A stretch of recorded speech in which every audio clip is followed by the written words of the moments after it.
The unemployment rate is the lowest rate it's been in over 51 years. Think of that. And as I said before about African American, I now say also about Hispanic American and Asian American unemployment have reached the lowest rates in the history of our country, unemployment. And despite the naysayers, he did it. We're in the greatest economic revival to ever be ignored and underappreciated by most of the media. The proof is everywhere, especially in the increased numbers of Americans working and businesses thriving again. But will it last? And what does it all mean for investors in or near retirement? It's time to tune out the hype and focus on the facts that matter to you, the income generation. Let's get started. Get ready to separate reality from myth. With us, David Scranton. David Scranton. David Scranton. David Scranton. But David Scranton says, hey, not so fast. How does it affect the markets? How does it affect the economy? Thanks to efficiencies and new technology and a staff of veteran analysts and portfolio managers, Sound Income Strategy strives to set new standards and bring institutional style investing to your portfolio.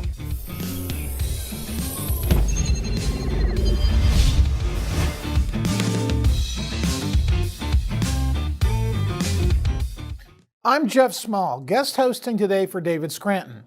Between December 2007 and early 2010, some 8.7 million Americans were laid off as the effects of the financial crisis ripped through the U.S. economy. Although the stock market and certain economic indicators began to slowly rebound after that, job growth lagged behind. That all changed when President Donald Trump took office. Job growth has exploded since then in conjunction with what the president has rightly called an economic miracle and one of the greatest untold stories in economic revivals in U.S. history. In April, the unemployment rate hit a 50-year low, and more women, Hispanic, Asian, and African Americans are working than ever before. But with the president consistently under siege in the mainstream media and some economists playing up potential warning signs of a new recession, can this miracle continue? Additionally, what might that mean for investors like you? We'll answer those questions and many more today with the help of our guests. Greg McBride, the Senior Vice President and Chief Financial Analyst at Bankrate.com, will join us, along with Kathy Bostjaniczyk, the Chief U.S. Financial Economist at Oxford Economics. Plus, Senior Policy Director for America First Policies, Curtis Ellis, will be here to give us his take. But first, let's talk about what some see as one of the most positive developments for the U.S. labor market in the last 2 years, the resurgence of manufacturing jobs. According to many, the Great Recession technically ended by mid-2009, 6 months into President Obama's first term. Yet despite the GDP growing instead of shrinking, the economy continued to shed jobs until March of the following year. Manufacturing was hit especially hard. Between January of 2008 and March of 2010, nearly 2.3 million manufacturing jobs were lost, nearly 1 in 6. After that, jobs began to bounce back, as they do during any recovery. Seasonally adjusted non-farm employment grew by almost 12% from March of 2010 to January of 2017. However, even as the overall employment rate grew by 12%, manufacturing jobs grew by only 7.7%, and manufacturing payrolls remained flat in the last 21 months of Obama's presidency. President Obama's take on the situation was basically, get used to it. At a town hall in June of 2016, he famously said that some manufacturing jobs are, quote, just not going to come back. He added that then-candidate Trump would need a magic wand to make good on his manufacturing job promise, and that idea was repeated in much of the mainstream media. But then guess what happened? The Trump administration's policies, in addition to the expectation of those policies, sparked a manufacturing resurgence. According to a recent Forbes article, in the first 21 months of the Trump presidency, non-farm employment grew by a seasonally adjusted rate of 2.6%. In the same period, manufacturing employment grew even more by 3.1%. This officially reversed the trend under Obama when overall employment grew faster than employment in the manufacturing sector. A comparison of the last 21 months of the Obama presidency to the first 21 months of Trump's shows that under Trump, more than 10 times the number of manufacturing jobs were added. Forbes cites three main factors for the manufacturing job spike. Number one is deregulation. In 8 years, the Obama administration piled on new regulations after new regulations, from labor rules to the Clean Power Plan to the Affordable Care Act, which put businesses and industry on the defensive. Corporate heads were reluctant to invest capital, not knowing how all these rules and regulations might impact their bottom line or suddenly change and wipe out any return on new investments. The reluctance and defensiveness ended in November of 2016 when Trump's election basically eliminated fears of additional regulatory burdens and offered the promise that many existing regulations would be rolled back. Not surprisingly, manufacturing employment started its upswing within weeks of Trump's election. The second reason that upswing continued and eventually outpaced non-manufacturing job growth, according to Forbes, that Trump's deregulatory agenda exceeded expectations. Business-crippling red tape was cut at an even faster pace than achieved by President Reagan in the early 80s. Not surprisingly, the third factor cited by Forbes as a contributing to the manufacturing job resurgence is the Trump administration's massive overhaul of the tax code. As everyone knows, this included lowering the corporate tax bracket to 20%, which re-incentivized our largest companies to relocate back to the United States and create a level playing field for our largest companies to have the same tax rates as the rest of the global community. No politician in history has ever created this kind of environment, which isn't surprising. As a businessman himself, Trump understood the need to remedy this imbalance in our tax policies, which has lingered for years and continues to be a threat from the left. The cut in domestic corporate tax rates was combined with an 18.5% tax on the repatriation of overseas profits, which has resulted in hundreds of billions of dollars coming back stateside. This is all great.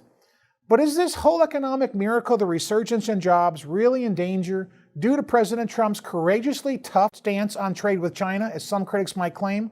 I'll talk more about that later in the show. If you're near or in retirement, head over to theincomegeneration.com and download your special report written specifically for the needs of the income generation, again, those born before 1966. I'm David Scranton, and you've been watching The Income Generation. Now let's bring in our next guest, Kathy Bostjanisic. She's the Chief U.S. Financial Economist for U.S. Markets at Oxford Economics. Thanks for joining us today, Kathy. Oh, thank you. It's my pleasure to be here. We're so great to have you. You're so well established in the world of economics, and I've watched you on most of the other networks. But I've got some questions for you today that I think our viewers would like to get some insight and tap into your knowledge base there. My first question would be for you, what is ahead for the U.S. economy? So we believe that the economy is moderating, that this is a normal process when you're this far into a business cycle. Keep in mind, we're a week away from being the longest economic expansion in modern record, so almost 10 years. So that's quite a feat. But at this stage of the business cycle, you tend to see some slowing of economic growth. There's less excess capacity, meaning that there's less a number of people that you can actually employ in the labor market. The unemployment rate's very low right now at 3.6%. So the good news, though, is that we don't see a hard landing or a recession on the horizon. And there is some concern about that, again, when you get long in the tooth in a business cycle. But we see moderate economic growth. We see growth about 2% or so in the second quarter. And for the year as a whole, we see it, close to 2%. Now, that is down from 3% last year. As you know, and many of your viewers probably know, the fiscal stimulus really helped to boost economic growth but that's starting to fade, and we're starting to see some slower growth. The consumer is still on very good footing. The labor market's still quite resilient, although we did have a weaker than expected May employment report. I think the things that are a little bit worrisome, and we heard, and I'm sure we'll talk about from the Federal Reserve earlier this week, is some concerns about the global backdrop, actually, and global cross currents. But part of that too is uncertainty on the trade policy front, and then how that could affect business investment and also manufacturing activity slowing a bit, along with the slowing in global economic activity and some of the trade volumes. So those right now seem to be kind of the biggest risk for the U.S. economy. Wow, Kathy, that was a great perspective there. You know, we've entered in this epic time frame of growth and jobs and economic expansion. And so you're right, the economy is starting to slow down a little bit. Where do we see the threats going forward to job creation? We've got 7.6 million jobs outstanding right now and not enough people to fill them. So where are the threats to job creation? Well, one of the things that you just touched upon is actually we have more job openings than people to fill them. And in one sense, that's a good problem to have. On the other hand, it is a problem. It means that we have for now a mismatch of skills, right? We have certain jobs that require a certain skill level and employers aren't able to find them. So that can slow down economic activity and it can also slow down productivity growth. But again, it's sort of a good problem to have, certainly better than what we had, let's say 5 or even 10 years ago for sure. But I think the labor market in general, job growth should moderate. Just to keep the unemployment rate steady, you only need job gains of about 120,000 per month. Now, the 3-month and the 12-month moving average are running well above that.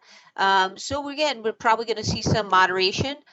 But to put in perspective, I think the May gain of only 75,000, that was a little bit on the low side. We would expect job gains to pick up and again to be over 100,000. But I think it's going to be a reach to be able to achieve, the 200,000. Wow, another great answer. Well, I'm going to ask you a loaded question now, so be careful how you answer this. But I'm dying to ask you this question. We see the rise of the left and talk of socialism and the populist movements that are occurring in this country. Where do you see the potential for socialism to hurt the economy if there's a political swing to the left in the next election? Well, I think, that is a question that, for us, we really try to stay as apolitical as possible. And obviously we have to take in consideration changes in policy as they happen. But I would say this. I would say that, many of the things in the U.S. economy, what we have seen, in this business cycle as it matures, have been good signs. So one of the things that we look at, and we're concerned not just in the short term or medium term or long term, because it encompasses all of those, is productivity growth. So it's not going to be a direct answer to your question, but I would say that any policies that come out of Washington, whether it's from the right or the left, they really need to start to look at boosting productivity growth. So we do have job demand. We have a solid economy. But what has been lagging a bit is productivity growth. Well, you're exactly right about that. Productivity is the key. Unfortunately, some socialist policies undermine productivity. And I know you want to be apolitical here, and I respect that. But that's all the time we have for you today, Kathy. I want to thank you for joining us and answering our questions and giving us your perspectives on the economy. Thank you very much. My pleasure. Thank you.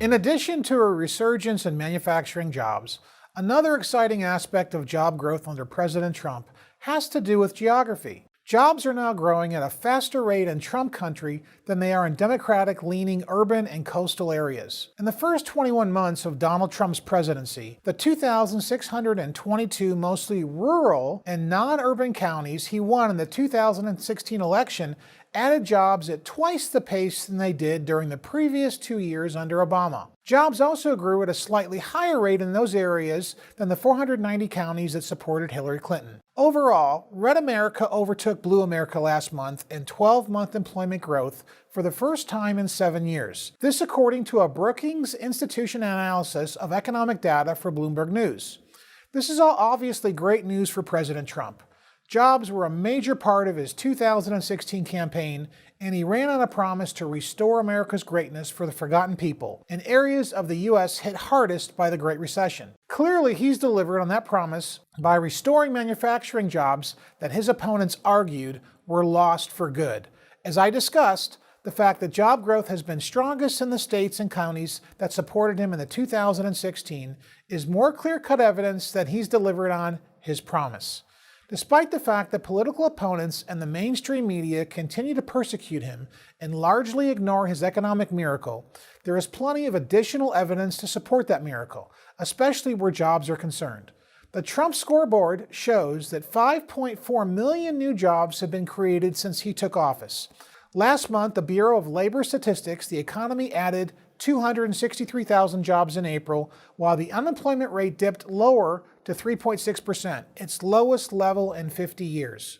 We've already mentioned that employment is also at record levels for women and many minorities, thanks to President Trump, and workers in general are finally earning more. According to the Labor Department's most recent figures, average hourly earnings in April were 3.2% higher than a year earlier, making it the 9th straight month in which growth topped 3%. This report also shows that the recent gains are going to those who need them the most. Over the past year, low-wage workers have experienced the fastest pay increases, which is a shift from only a few years ago when wage growth was concentrated at the top. Naturally, all this job growth couldn't be happening without increased corporate production and profits, which have been reflected in the Trump's economy, healthy GDP numbers. As you probably know, President Trump ran on a promise to deliver 3 to 4% growth, and delivered again as early as the second quarter of last year when GDP topped 4%. Overall growth for 2018 was in excess of 3%, the best number in 13 years according to the White House Council of Economic Advisors. This miracle has continued on into 2019, with GDP growth hitting 3.2% in the first quarter, and some economists forecasting that it could be higher as the year progresses. After-tax corporate profits are running at record levels under Trump. During 2018, they hit $1.95 trillion, eclipsing the previous annual record set under Obama. Last year's after-tax profits were 12% higher than the full-year figure for 2016, the year before Trump took office. They also were 4.9% above the best previous full-year figure, which was $1.86 trillion in 2014. Yet despite all this evidence, some critics and naysayers in the mainstream media continue to argue that Trump's policies are unsustainable and that an economic slowdown is inevitable. Not surprisingly, many other economists disagree. I'll talk more about that in just a bit. Now let's bring in our next guest, Greg McBride. He's the Senior Vice President and Chief Financial Analyst for Bankrate.com. Greg, thanks for joining us today. You're such a special guest. We really appreciate you taking the time to answer some questions for our viewership. Thanks for having me. Absolutely. Greg, we're in a record position right now. We're doing a show on jobs today on President Trump. We're in 104 months of economic expansion. We have 7.6 million jobs outstanding. We have the lowest unemployment in over 50 years. The question is, can this continue? It can. I think we do have to temper our expectations in the sense that we're not going to see the same pace of job growth that we had seen over the past couple of years, simply because the labor market's getting tighter and tighter. But as far as the economic expansion is concerned, yes, it can continue. And that's one of the reasons that we've heard talk about the Federal Reserve potentially cutting interest rates. It would be to sustain that economic expansion a little bit longer in the face of some other headwinds that may be buffeting the economy.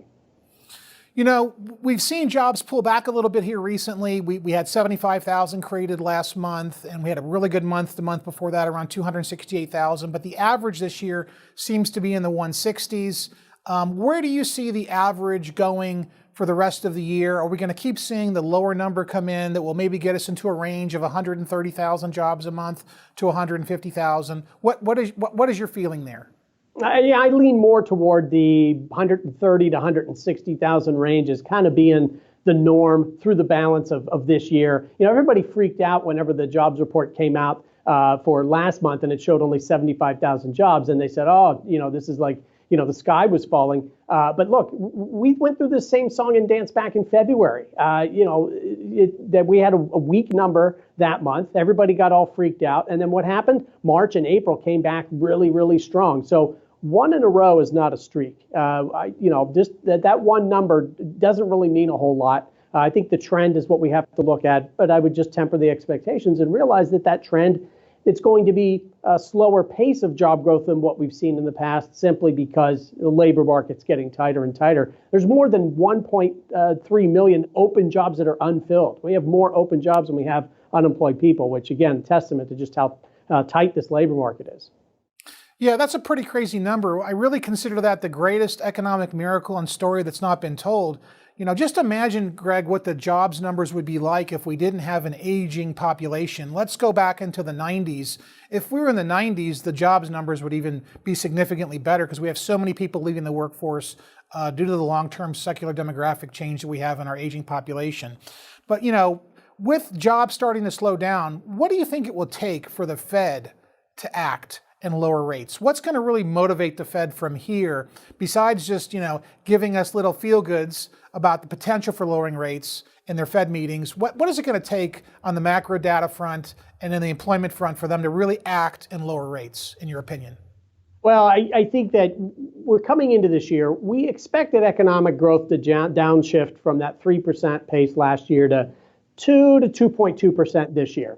And so I think the risk here that the Fed is trying to get out in front of is if we undershoot that by any measure. If all of a sudden we're looking at economic growth coming in at 1.5%, I think that's the trigger for the Fed to act and do a preemptive interest rate cut just to give the economy a little bit of boost and help this expansion sustain itself a bit longer. Look, the Fed's looking at the data just like the rest of us. We have not seen material deterioration in the economic fundamentals. So a rate cut by the Fed at this point is not reacting to an economy that's rolling over by any means. What it would just be taking out an insurance policy to make sure that this expansion was able to continue. Those are all good points, Greg. I think, though, the broader economists and many on the left have really underestimated the effects of what the policies Trump has done to enhance employment growth in our country via deregulation, the tax reform and the lowering of the corporate tax bracket, repatriation of dollars. Those things have all kind of boosted up the demand for jobs for corporations to kind of reinvest. And, what I didn't really understand before President Trump was elected was there's a psychology to business. And, people started spending money again when he became elected because he was pro-growth. But does President Trump, in your opinion, do you think he has the Midas touch and that jobs will continue throughout his administration? Well, look, I'm a financial guy, not a political handicapper. But, we have been, for the majority of this expansion, really kind of handcuffed by that aging population. It's kind of kept a ceiling on the growth that we've been able to achieve. What we have seen over the past couple of years is some lifting of regulations and cutting of taxes that has given a boost to the economy. But I think long run, we are still going to be a slower growth economy just because of the fact that we have an aging population. And we also have a skills mismatch. I mean, we talked a moment ago about, the fact that we've got more unemployed people than we have more open jobs than unemployed people. And the fact that that gap is the biggest it's ever been. I think a lot of that is just the fact that, we can't plug people that are unemployed just into those open jobs because of the skills. Greg, you gave us the apolitical answer, the safe answer. That's okay.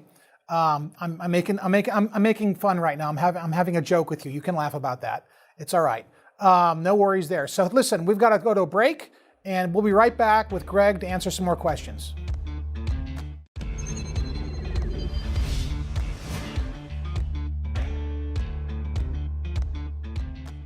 Despite all the criticism from political opponents and the mainstream media's determination to ignore his economic miracle, what do most everyday Americans think about President Trump's work on the economy?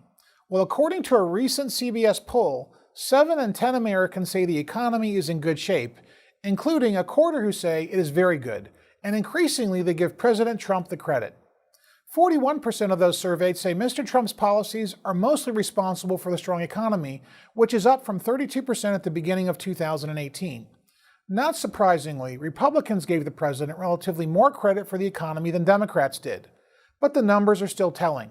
Equally telling has been the stock market's performance under President Trump.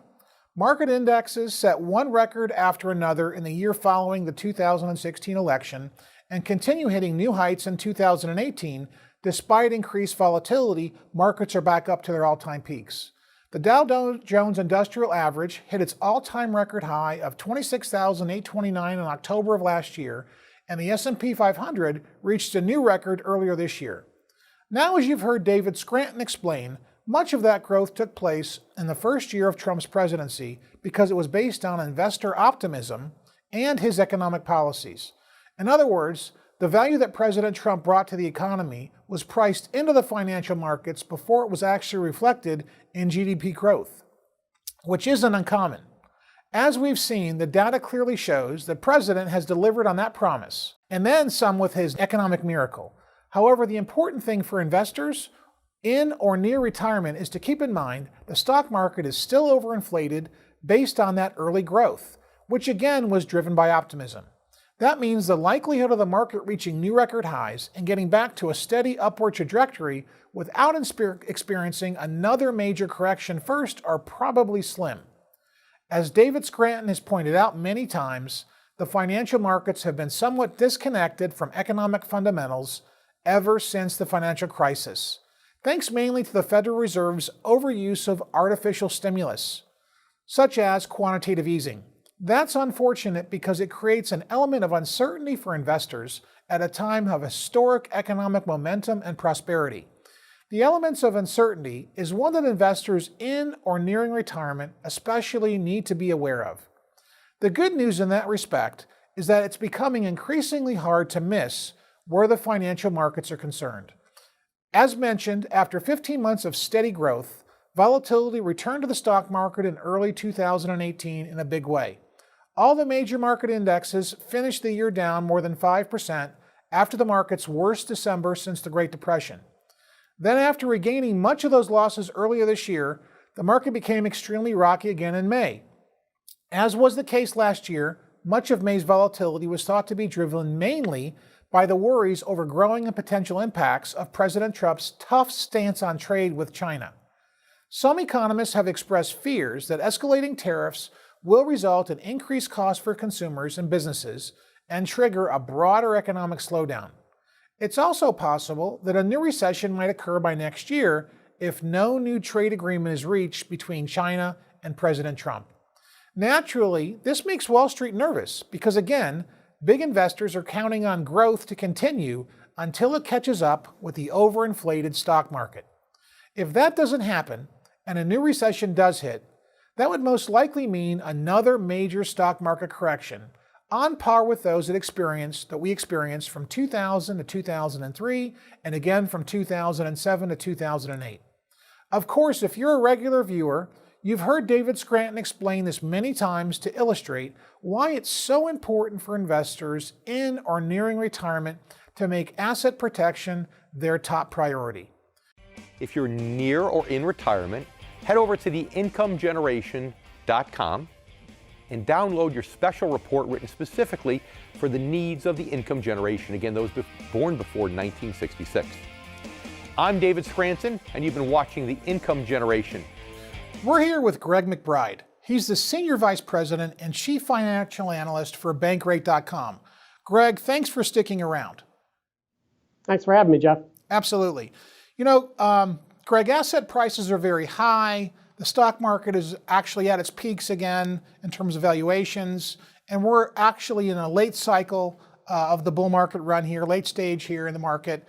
As far as asset prices go, for our viewership that is at retirement or entering retirement in the next several years, should investors be defensive today? I think particularly for those that are at or near retirement, look at more conservative investments, income generating equities, for example. Don't be chasing the crazy IPOs that are out there that, don't have profitability and really don't know when they will be profitable. Those to me are late cycle indicators. I think what is most helpful to your financial needs going forward and protects you on the downside are going to be the more defensive equities, income generating equities, but yet are still in a position to increase the dividends over time, because after all, inflation can still have that erosive effect. Even at these low rates, inflation can have an erosive effect, and you want to have some protection against that, increasing dividend income over time. It's a great way to achieve that. Very sound advice, Greg. I love Bankrate.com. I was really excited to have you on today. and I really am interested to see what your answer to this next question is going to be. But at what point do you think that our total debt service, federalized and consumer and corporate world of debt, that we'll be forced into a much lower interest rate model? In other words, Greg, will we ever have to adopt a Japanese model similar to a 0% interest rate policy like they've had for literally dozens of years now upon dozens of years? Well, I think it's a real risk because look at the Fed funds rate, which the Fed raised 9 times in a 3-year period, and we only got a little bit over 2%, and now we're already talking about cutting that back. So the Fed's got very limited ammunition in terms of interest rates, and so that means the next time we do have a recession, it's going to be more than just interest rates that the Fed is going to have to resort to. They're also going to have to go back to the quantitative easing. And, in a more severe economic downturn, I don't think you can rule out the things that we've seen overseas, things like negative interest rates, and even some of the quantitative easing that goes beyond government-backed securities, and actually in the case of like Japan goes into equities. The demographics are against us longer term. So I think, we are going to be a slower growth economy. And so that the downside of growth, I think, is, such that interest rates may go into territory we haven't had to resort to before simply because of where our starting point is now. You and I think alike. I couldn't agree with you more. And actually, you've already answered the next question for me, which basically was, with all of the artificial stimulus via quantitative easing that we've done, flooding corporate America with corporate debt, flooding consumer America with debt, we're all at these debt maximums again. What type of stimulus other than quantitative easing or rates going to negative is the Fed going to be able to utilize at some point in the future during the next downturn? How do we get ourselves out of this mess? Because we know economics are cyclical, and we know at some point we're going to cycle back down. And demographically, of course, deflation is worse than inflation. So I don't know what other options are there for the Fed to use stimulus, because it seems like they pulled everything out of the hat right now. Yeah, I think what they've got to work with is pretty limited, and we may use it up fairly quickly in a prolonged economic downturn. And so I think it's going to go beyond just monetary policy. I think fiscal policy is most definitely going to have to play a role in the next economic recovery. I couldn't agree with you more, Greg. I want to thank you for joining us from Bankrate.com today, and we really appreciate you being on. Thanks for having me, Jeff.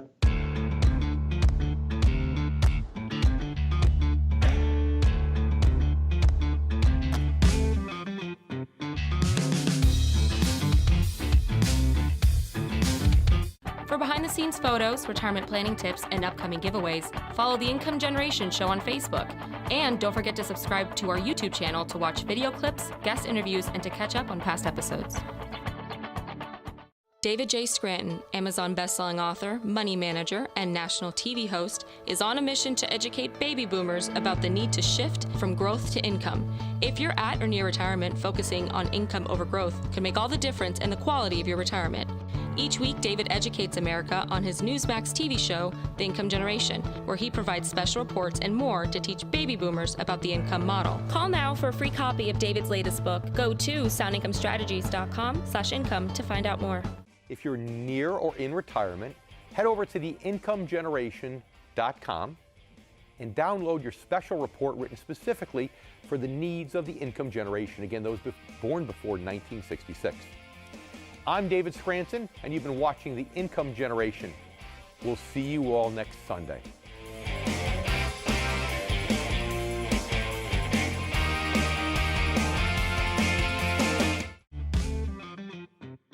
Why are Americans so thrilled and thankful about the record job boom under President Trump and ignoring all the negativity in the mainstream media?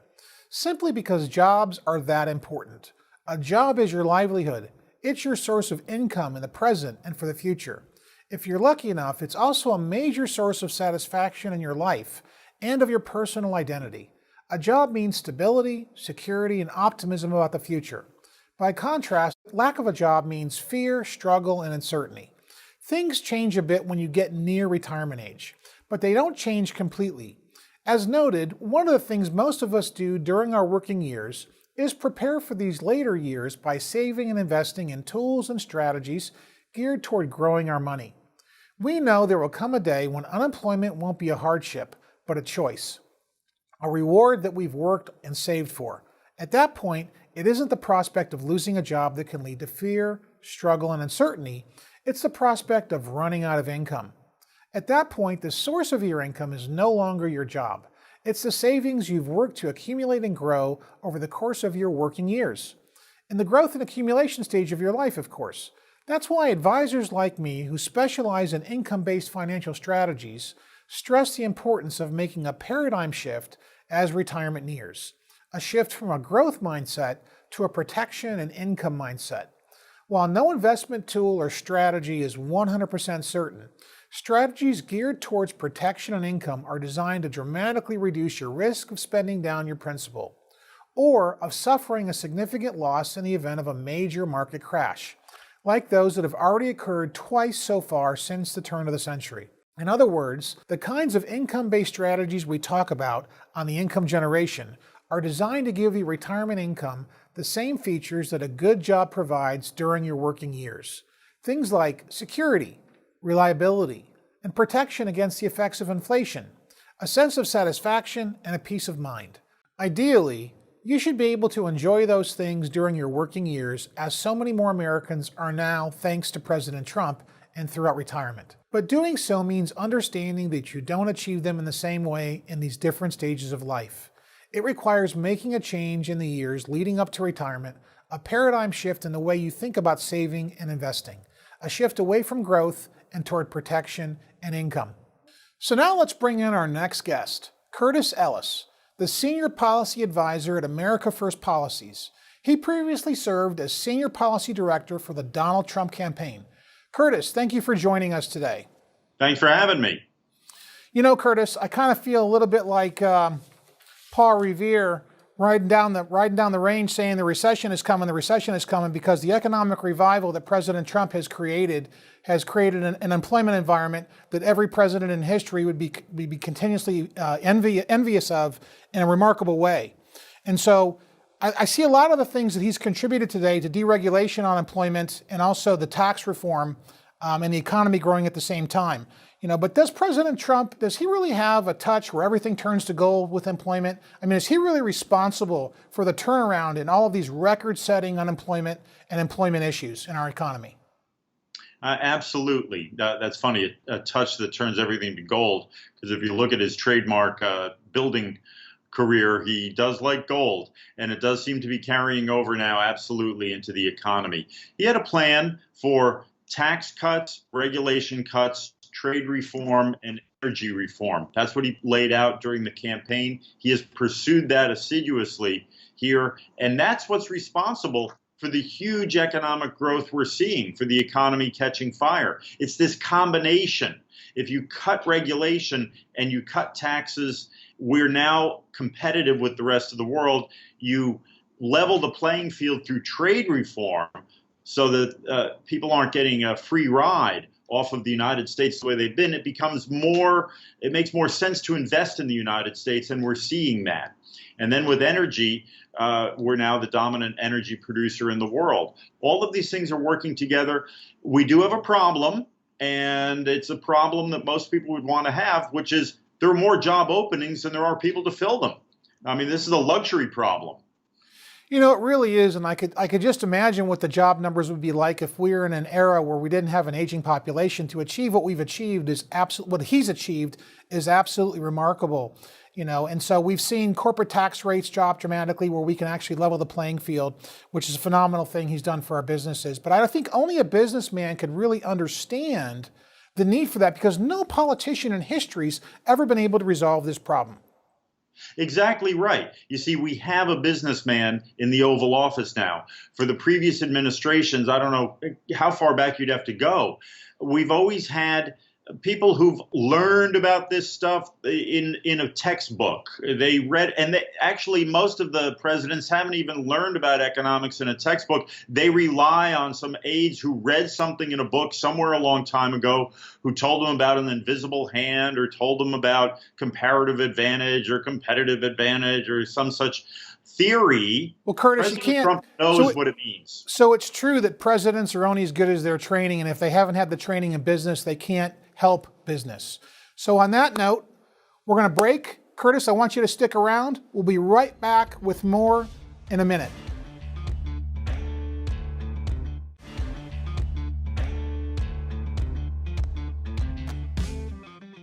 Welcome back to The Income Generation. I'm Jeff Small, and we're here with Curtis Ellis, Senior Policy Advisor at America First Policies. Curtis, thank you for sticking around. Hey, sure thing. You know, there's been a lot of talk of productivity on the economy lately, and the jobs numbers are phenomenal, but I see a rising threat from the left. And if we have a problem in the elections and we seem to go to the left in the House and the Senate and the presidency next term, what do you see? Do you see socialism as a threat to our economy and productivity and jobs across the board? How do you feel about that, Curtis? I think there's a very real danger of strangling the recovery that we're seeing, strangling this booming economy. All of the Democratic candidates seem to believe that government should be dictating the economy, whether it's how much people get paid, where you get to go to the doctor, what you buy. And they're engaged in these regulatory schemes that are just going to strangle and stifle the economy. Look, President Trump has deregulated the economy. The left believes in re-regulating the economy. They want to hike the tax rates and then take all that money and hand it out to people. They think this is the way to prosperity, and it's not. President Trump has managed to raise wages without a government mandate. So many companies are now paying over $15 while the left is still stuck on this idea that we're going to pass a mandatory $15 minimum wage. And that's the least pernicious of the proposals that they're pursuing. So there's a very real, their whole ideology, again, these are people who have never done business, never been in business. They read something in school, and unfortunately, it was the Communist Manifesto. So they think that's the way the world and the economy should work. That's a really scary thought, Curtis. I think when we take a look at some of their philosophies and what they're basing it on, what we end up seeing is people with no practical experience. They don't understand how money works. And to be honest with you, with what's being discussed right now on the left side of the equation, we don't have any money next administration. The budget's going to have to be cut across the board because the debt service is going to become so large. We're hitting a financial pinnacle. And so all the things that they're promising and saying really can never be delivered. And a lot of them know it. They know it. And so I consider it the greatest political lie of all time and the fleecing of the votership's minds for a vote. Unfortunately, that's what it's come to, correct? Absolutely. They promise free things. They're going to give free things to everybody and buy a vote with your tax dollars. Well, Curtis, listen, I want to thank you for the commentary today and your input. It was a pleasure having you on as a senior policy Trump campaign advisor. We'd love to see you again sometime. Thank you for joining us. Anytime. Thank you.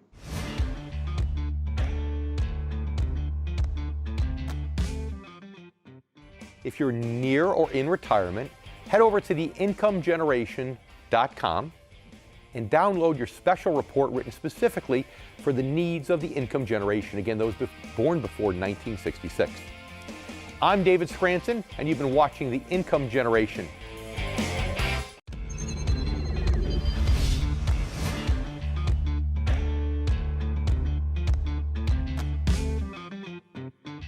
I'd like to thank all my guests for joining us for another episode of The Income Generation. I'd also like to thank you, our new and returning viewers.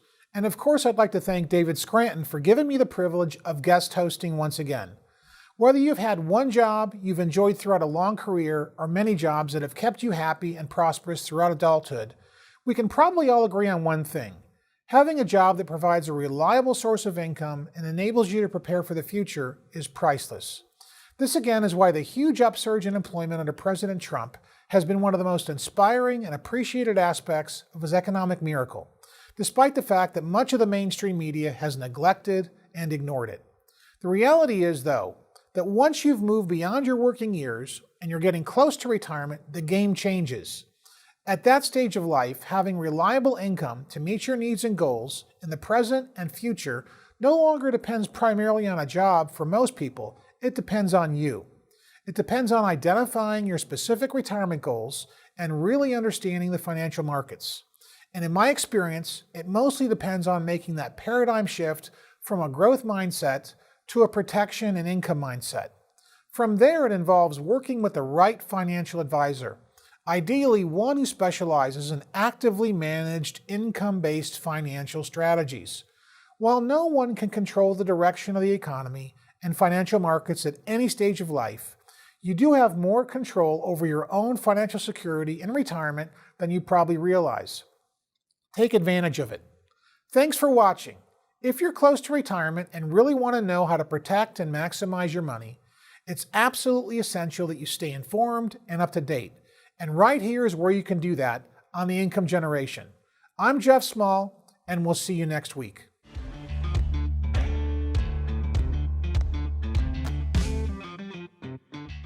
David J. Scranton, Amazon bestselling author, money manager, and national TV host, is on a mission to educate baby boomers about the need to shift from growth to income. If you're at or near retirement, focusing on income over growth can make all the difference in the quality of your retirement.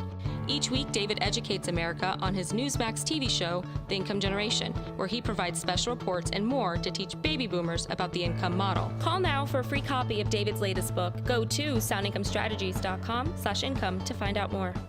If you're near or in retirement, head over to theincomegeneration.com and download your special report written specifically for the needs of the income generation, again, those born before 1966.